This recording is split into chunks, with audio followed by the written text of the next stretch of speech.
The 135th and final mission in the 30-year shuttle program.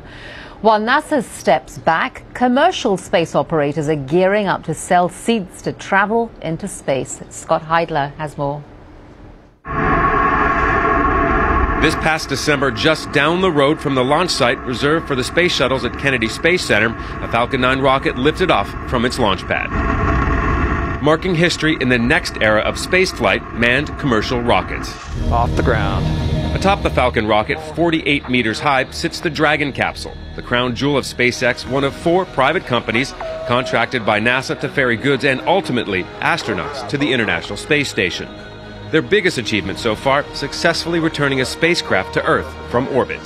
You're converting the fuel into speed. Now working for SpaceX, former shuttle astronaut Garrett Reisman says this is pivotal for advancing commercial spaceflight. I view it as kind of the golden age of spaceflight. We went through a similar golden age in aviation where a whole bunch of different people after the Wright brothers came up with all kinds of interesting ideas of how to fly airplanes. And that's what's happening right now. Transitioning from government agencies to commercial companies, he says, fosters innovation.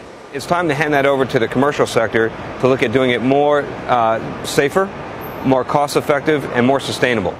SpaceX manufactures over 80% of the components that go into their rockets, like this Merlin engine here. 10 of them are in the Falcon 9. The next milestone, a manned mission within 3 years. Long-term dream, allow people to live on other planets.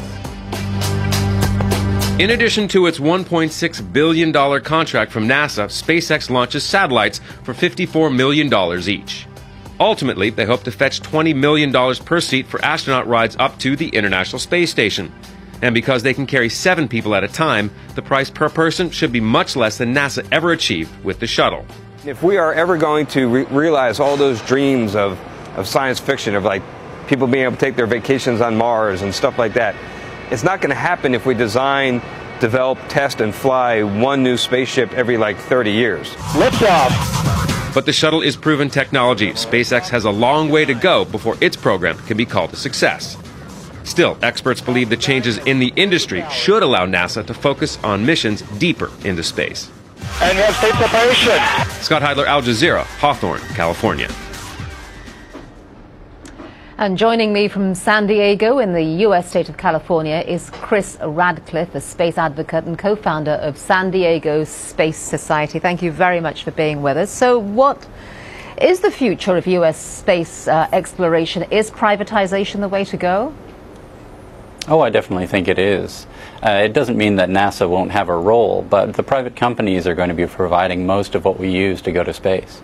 So how is NASA going to get its astronauts into space? Is it going to rely solely on the Russians?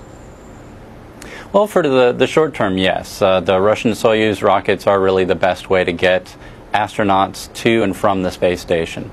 But in the near future, a few years even, companies like SpaceX and Blue Origin, others like that, will be able to provide lifts for astronauts as well. Is that going to be a difficult pill, if you like, for the United States to swallow, relying on the Russians, you know? It might be. The thing is that we've had a good partnership in space with the Russians for a very long time now. Very long time in space terms, at least a decade. And so continuing that, I don't think, will be very difficult for NASA to swallow. Perhaps the public.